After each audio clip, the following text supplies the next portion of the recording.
I saw a man today, a giant of a man with hands like stones. He was kneeling in the dirt, whispering to a puppy. He did not use the voice he would use at a bank. It was high and sweet.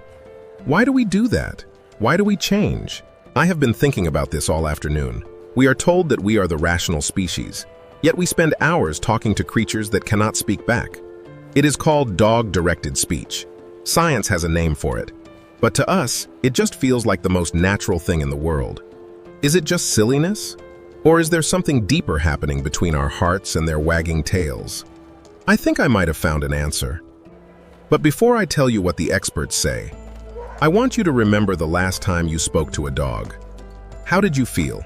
In the United States alone, 66% of households live with a pet. That is 86 million homes filled with these strange conversations. 86 million. We are not just talking to them, we are inviting them into our inner circles. We are making them our family. I had a neighbor back home named Mrs. Gable. She was a stern woman. She never spoke to me. But she sang to her poodle. "Who is a good boy?" She would squeak. It was as if her entire personality shifted the moment that dog walked into the room. Researchers in Hungary found that dog brains light up when they hear that specific rhythmic melody. They actually prefer the high-pitched sounds over regular speech. The brain processes the melody before the words. They are not listening to your grammar, they are listening to the music of your soul. It is remarkably similar to how we speak to human infants. We call that Motherese. It is the language of safety and of deep connection. I remember holding my first grandson. I spoke to him exactly like I spoke to my old retriever. Short sentences.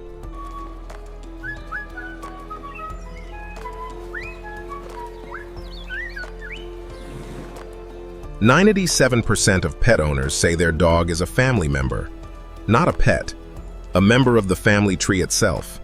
Think about that. We have elevated another species to the level of our own blood, and we use this special language to bridge the gap. But here is the twist.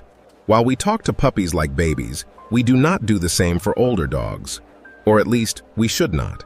Studies show that puppies need that high pitch to pay attention, but older dogs? They just want to hear your familiar voice. They already know you. Yet we keep doing it. We keep squeaking and cooing. I wonder if we are doing it for them, or if we are doing it for ourselves.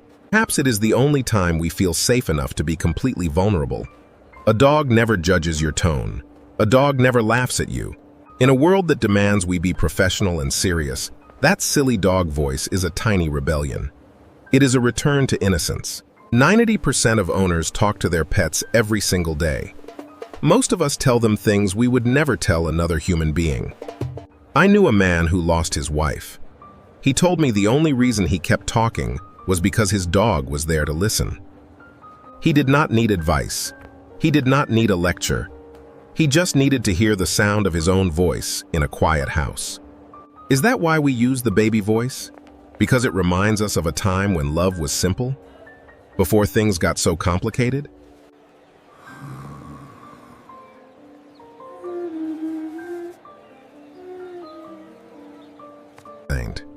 But then I think, maybe I am wrong. Maybe it is just a biological glitch. Evolutionary psychologists call it the baby schema. High foreheads, big eyes. We are programmed to want to protect and nurture anything that looks like that. Look at the similarities. It is almost a trick, a beautiful, hairy trick that has worked for 30,000 years. We cannot help ourselves. Does it bother you, knowing that your deepest bond might just be a result of ancient biological programming? Or does it make it more beautiful? I have been turning that over in my head for years. And honestly, I do not think the reason matters as much as the result. In the United Kingdom, researchers found that owners who use more dog-directed speech reported having a much stronger emotional bond with their pets. It is a feedback loop. You talk silly, the dog wags its tail, you feel loved, you talk even sillier. It is a circle of joy. It is the only conversation where nobody has to be right. Nobody has to win an argument. We just have to be present. Did you know that dogs actually try to mimic our speech patterns? They cannot form words, but they try to match our pitch and our energy. They are meeting us halfway. We descend into their world of simple sounds, and they reach up into our world of complex emotions. That is a miracle, is it not? Two different species, separated by millions of years of evolution, finding a common language in a squeaky voice. But part of me wonders what we are losing. If we only feel safe talking to dogs, what does that say about how we talk to each other? When was the last time you spoke to your neighbor with that kind of unbridled, non-judgmental affection? When was the last time you let your guard down? We are so afraid of looking foolish. We are so afraid of being misunderstood. So we save our best selves for the ones who cannot talk back. In a survey of 5,000 people, nearly 40% said they felt more comfortable sharing their secrets with their dog than their partner.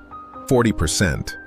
That is a lot of lonely people sitting in a lot of quiet rooms. It breaks my heart a little bit.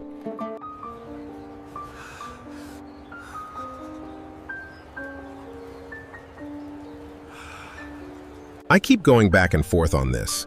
Is the dog voice a bridge to connection? Or is it a wall we build to hide from other humans? I do not think I have the answer tonight. Maybe there is no single answer. Maybe it is both at the same time. I once saw an old man in a park. He was shouting at his dog, not in anger, but with a desperate kind of love. He was telling the dog about his day, about the grocery store, about the weather. He was narrating his life to a creature that only wanted a treat. At first, I thought it was sad. I thought it was the hate of loneliness. But then I saw the dog look up at him, really look at him. That dog did not understand a word about the price of eggs. But it understood that it was being chosen. It was being seen. Maybe that is why we talk differently to them. Because they are the only ones who still know how to listen with their whole bodies. We use that high pitch to signal pure attention. I'm here, you're here, nothing else matters. There is a beauty in that, a messy, irrational, unscientific beauty that makes life worth living, even if it looks ridiculous from the outside. I wonder if we should try to bring a little bit of that dog voice into our human conversations. Not the pitch, but the intention. When was the last time you listened to someone without preparing your rebuttal? When was the last time you were just present?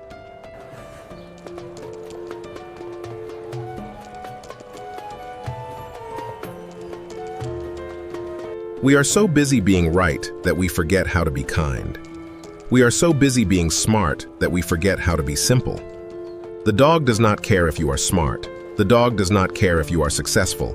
It just cares that you are there, making those silly sounds. In the end, maybe the dog voice is not about the dog at all.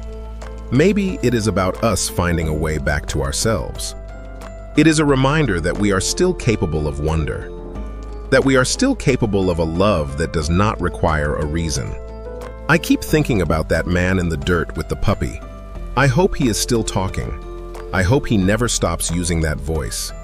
What would happen if we all just stopped? If we all decided to be rational and quiet? The world would be a very cold place. So keep talking to your dogs. Keep making those ridiculous noises. It might be the most human thing you do all day. But tell me something. Honestly, if your dog could suddenly understand every word you said, would you change how you talk to them? I do not think I would. I think I would want them to know that I am still that same silly, vulnerable human. We are all just trying to be heard, are we not? In a world that is far too loud and far too busy.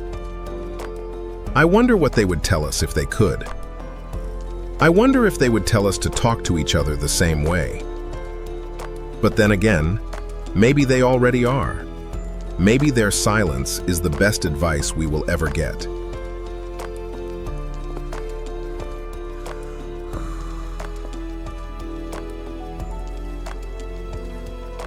If your child asked you why you talk to the dog like a baby, what would you tell them? Because I still do not know. I keep hoping that we will look back at these moments and realize we were actually onto something. Something important. Until then, I think I will just go home and tell my old friend about my walk. In that same high-pitched voice. I wonder if he has been waiting to hear it. Oh. Do you think he knows?